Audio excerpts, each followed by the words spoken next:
Chapter 6. A Castle and No Dinner. The others were to be kept in as a punishment for the misfortunes of the day before. Of course, Martha thought it was naughtiness and not misfortune, so you must not blame her. She only thought she was doing her duty. You know, grown-up people often say they do not like to punish you, and that they only do it for your own good, and that it hurts them as much as it hurts you, and this is really very often the truth. Martha certainly hated having to punish the children quite as much as they hated to be punished. For one thing, she knew what a noise there would be in the house all day, and she had other reasons. "I declare," she said to the cook, "it seems almost a shame keeping of them indoors this lovely day. But they are that audacious, they'll be walking in with their heads knocked off some of these days, if I don't put my foot down. You make them a cake for tea tomorrow, dear, and we'll have baby along of us soon as we've got a bit forward with our work. Then they can have a good romp with him, out of the way. Now, Eliza, come, get on with them beds. Here's 10 o'clock nearly, and no rabbits caught." People say that in Kent when they mean, and no work done. So all the others were kept in, but Robert, as I have said, was allowed to go out for half an hour to get something they all wanted. And that, of course, was the day's wish. He had no difficulty in finding the sand ferry, for the day was already so hot that it had actually, for the first time, come out of its own accord, and was sitting in a pool of soft sand, stretching itself and trimming its whiskers, and turning its snail's eyes round and round. "Ha!" it said when its left eye saw Robert. "I've been looking for you. Where are the rest of you? Not smashed themselves up with those wings, I hope?" "No," said Robert. "But the wings got us into a row, just like all the wishes always do. So the others are kept indoors, and I was only let out for half an hour to get the wish. So please let me wish as quickly as I can." "Wish away," said the Psammead, twisting itself round in the sand. But Robert couldn't wish away. He forgot all the things he had been thinking about, and nothing would come into his head but little things for himself, like candy, a foreign stamp album, or a knife with 3 blades and a corkscrew. He sat down to think better of things the others would not have cared for, such as a football or a pair of leg guards, or to be able to lick Simpkins minor thoroughly when he went back to school. "Well," said the Psammead at last, "you'd better hurry up with that wish of yours. Time flies." "I know it does," said Robert. "I can't think what to wish for. I wish you could give one of the others their wish without their having to come here to ask for it." "Oh, don't!" But it was too late. The Psammead had blown itself out to about 3 times its proper size, and now it collapsed like a pricked bubble, and with a deep sigh leaned back against the edge of the sand pool, quite faint with the effort. "There," it said in a weak voice. "It was tremendously hard. But I did it. Run along home, or they're sure to wish for something silly before you get there." They were, quite sure. Robert felt this, and as he ran home his mind was deeply occupied with the sort of wishes he might find they had wished in his absence. It might wish for rabbits, or white mice, or chocolate, or a fine day tomorrow, or even, and that was most likely, someone might have said, "I do wish to goodness Robert would hurry up." Well, he was hurrying up, and so they would have had their wish, and the day would be wasted. Then he tried to think what they could wish for, something that would be amusing indoors. That had been his own difficulty from the beginning. So few things are amusing indoors when the sun is shining outside and you mayn't go out, however much you want to do so. Robert was running as fast as he could, but when he turned the corner that ought to have brought him within sight of the architect's nightmare, the ornamental ironwork on the top of the house, he opened his eyes so wide that he had to drop into a walk, for you cannot run with your eyes wide open. Then suddenly he stopped short, for there was no house to be seen. The front garden railings were gone too, and where the house had stood, Robert rubbed his eyes and looked again. Yes, the others had wished, there was no doubt about it, and they must have wished that they lived in a castle, for there the castle stood, black and stately, and very tall and broad, with battlements and lancet windows and 8 great towers, and where the garden and the orchard had been, there were white things dotted like mushrooms. Robert walked slowly on, and as he got nearer he saw that these were tents, and men in armour were walking about among the tents, crowds and crowds of them. "Oh," said Robert fervently, "they have! They've wished for a castle and it's being besieged. It's just like that sand ferry. I wish we'd never seen the beastly thing." At the little window above the great gateway, across the moat that now lay where the garden had been but half an hour ago, someone was waving something pale dust-coloured. Robert thought it was one of Cyril's handkerchiefs. They had never been white since the day when he had upset the bottle of combined toning and fixing solution into the drawer where they were. Robert waved back and immediately felt that he had been unwise, for this signal had been seen by the besieging force, and 2 men in steel caps were coming towards him. They had high brown boots on their long legs, and they came towards him with such great strides that Robert remembered the shortness of his own legs, and did not run away. He knew it would be useless to himself, and he feared it might be irritating to the foe, so he stood still, and the 2 men seemed quite pleased with him. "By my halidom," said one, "a brave varlet this." Robert felt pleased at being called brave, and somehow it made him feel brave. He passed over the varlet. It was the way people talked in historical romances for the young, he knew, and it was evidently not meant for rudeness. He only hoped he would be able to understand what they said to him. He had not been always able quite to follow the conversations in the historical romances for the young. "His garb is strange," said the other. "Some outlandish treachery belike. Say, lad, what brings thee hither?" Robert knew this meant, "Now then, youngster, what are you up to here, eh?" So he said, "If you please, I want to go home." "Go then," said the man in the longest boots. "None hindereth, and naught lets us to follow. Zooks," he added in a cautious undertone, "I misdoubt me, but he beareth tidings to the besieged." "Where dwellest thou, young knave?" inquired the man with the largest steel cap. "Over there," said Robert, and directly he had said it he knew he ought to have said, "Yonder." "Ha, sayest so?" rejoined the longest boots. "Come hither, boy. This is matter for our leader." And to the leader Robert was dragged forthwith by the reluctant ear. The leader was the most glorious creature Robert had ever seen. He was exactly like the pictures Robert had so often admired in the historical romances. He had armour, and a helmet, and a horse, and a crest, and feathers, and a shield, and a lance, and a sword. His armour and his weapons were all, I am almost sure, of quite different periods. The shield was 13th century, while the sword was of the pattern used in the Peninsular War. The cuirass was of the time of Charles I, and the helmet dated from the Second Crusade. The arms on the shield were very grand, 3 red running lions on a blue ground. The tents were of the latest brand approved of by our modern War Office, and the whole appearance of camp, army, and leader might have been a shock to some. But Robert was dumb with admiration, and it all seemed to him perfectly correct, because he knew no more of heraldry or archaeology than the gifted artists who usually drew the pictures for the historical romances. The scene was indeed exactly like a picture. He admired it all so much that he felt braver than ever. "Come hither, lad," said the glorious leader, when the men in Cromwellian steel caps had said a few low, eager words, and he took off his helmet because he could not see properly with it on. He had a kind face, and long fair hair. "Have no fear, thou shalt take no scathe," he said. Robert was glad of that. He wondered what scathe was, and if it was nastier than the medicine which he had had to take sometimes. "Unfold thy tale without alarm," said the leader kindly. "Whence comest thou, and what is thine intent?" "My what?" said Robert. "What seekest thou to accomplish? What is thine errand, that thou wanderest here alone among these rough men-at-arms? Poor child, thy mother's heart aches for thee e'en now, I'll warrant me." "I don't think so," said Robert. "You see, she doesn't know I'm out." The leader wiped away a manly tear, exactly as a leader in a historical romance would have done, and said, "Fear not to speak the truth, my child. Thou hast naught to fear from Wulfric de Talbot." Robert had a wild feeling that this glorious leader of the besieging party, being himself part of a wish, would be able to understand better than Martha or the gypsies or the policeman in Rochester or the clergyman of yesterday the true tale of the wishes and the Psammead. The only difficulty was that he knew he could never remember enough quothas and beshroomies and things like that to make his talk sound like the talk of a boy in a historical romance. However, he began boldly enough, with a sentence straight out of Ralph de Courcy or the Boy Crusader. He said, "Gramercy for the courtesy, fair Sir Knight.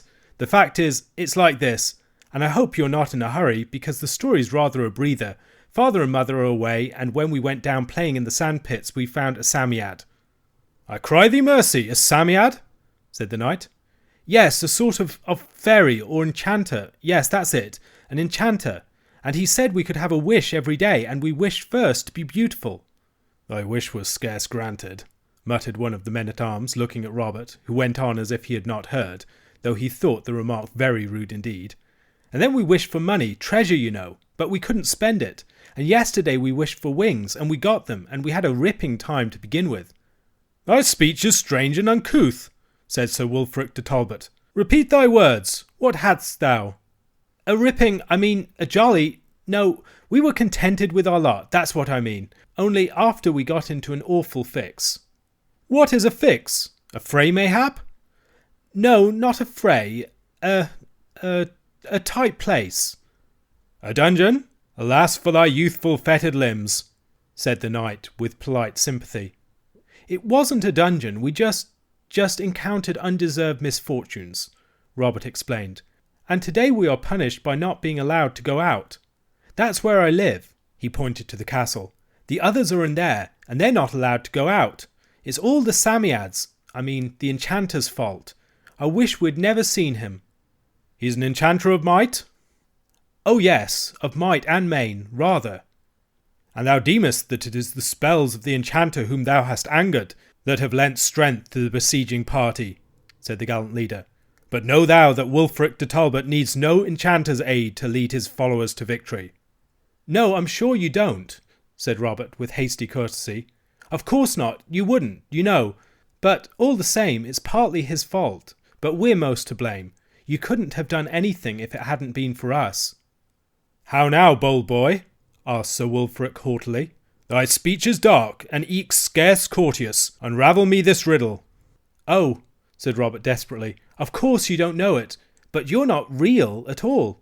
You're only here because the others must have been idiots enough to wish for a castle, and when the sun sets you'll just vanish away, and it'll be all right." The captain and the men-at-arms exchanged glances, at first pitying, and then sterner, as the longest-booted man said, "Beware, my noble lord, the urchin doth but feign madness to escape from our clutches. Shall we not bind him?" "I'm no more mad than you are," said Robert angrily. "Perhaps not so much. Only I was an idiot to think you would understand anything. Let me go, I haven't done anything to you." "Whither?" asked the knight, who seemed to have believed all the enchanter's story till it came to his own share in it. "Whither wouldst thou wend?" "Home, of course." Robert pointed to the castle. "To carry news of succour? Nay." "All right then," said Robert, struck by a sudden idea. "Then let me go somewhere else." His mind sought eagerly among the memories of the historical romance. "Sir Wulfric de Talbot," he said slowly, "should think foul scorn to keep a chap, one who has done him no hurt, when he wants to cut off quietly, to depart without violence." "This to my face! Beshrew thee for a knave!"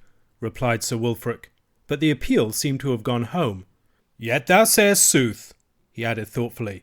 "Go where thou wilt," he added nobly. "Thou art free. Wulfric de Talbot warreth not with babes, and Jakin here shall bear thee company." "All right," said Robert wildly. "Jakin will enjoy himself, I think. Come on, Jakin. Sir Wulfric, I salute thee." He saluted after the modern military manner, and set off running to the sandpit, Jakin's long boots keeping up easily. He found the fairy. He dug it up. He woke it up. He implored it to give him one more wish. "I've done 2 today already," it grumbled, "and one was as stiff a bit of work as ever I did." "Oh, do, said Robert, while Jakin looked on with an expression of open-mouthed horror at the strange beast that talked and gazed with its snail's eyes at him. "Well, what is it?" snapped the Psammead with cross sleepiness. "I wish I was with the others," said Robert. And the Psammead began to swell. Robert never thought of wishing the castle and the siege away. Of course he knew they had all come out of a wish, but swords and daggers and pikes and lances seemed much too real to be wished away. Robert lost consciousness for an instant. When he opened his eyes, the others were crowding round him. "We never heard you come in," they said. "How awfully jolly of you to wish it to give us our wish."